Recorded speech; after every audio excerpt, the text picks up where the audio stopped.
మార్గశిర మాసం సందర్భంగా కాకినాడ రాగంపేట ప్రాంతంలో వెలిసిన శ్రీ కనక మహాలక్ష్మి అమ్మవారికి విశేషభరితమైన అభిషేక కార్యక్రమం నిర్వహించారు. 108 మంది కన్యలు మరియు మహిళలచే ప్రత్యేక ఆధ్యాత్మిక ర్యాలీ కాకినాడ పట్టణ ప్రధాన రహదారుల గుండా నిర్వహించారు. ఈ సందర్భంగా ఆలయానికి పెద్ద ఎత్తున మహిళలతో పాటు భక్తజనులు చేరుకుని అమ్మవారికి జరిగిన క్షీరాభిషేకాన్ని కనులారా వీక్షించి అమ్మవారి ఆశీస్సులు పొందారు. ముఖ్యంగా ఇలాంటి పవిత్రమైన మాసం, ముఖ్యంగా గురువారం, శుక్రవారం వంటి పర్వదినాల్లో అమ్మవారికి సహస్ర పూజా కార్యక్రమాలు నిర్వహించడం జరుగుతుందని ఈ సందర్భంగా ఆలయ నిర్వాహకులు తెలియజేశారు. ఎంతో ప్రీతిపాత్రమైన పర్వదినాల్లో అమ్మవారిని ఆరాధించడం ద్వారా అమ్మవారి నిండు ఆశీస్సులు భక్తులకు అందజేస్తారని తెలిపారు.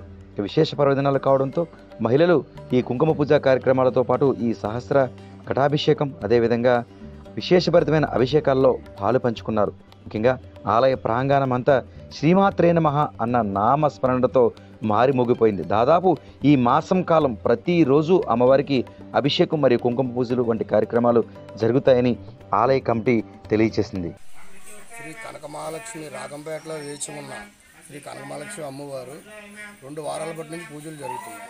ఈ వేళ ప్రత్యేకత ఏంటంటే అమ్మవారికి క్షీరాభిషేకం చేశారు.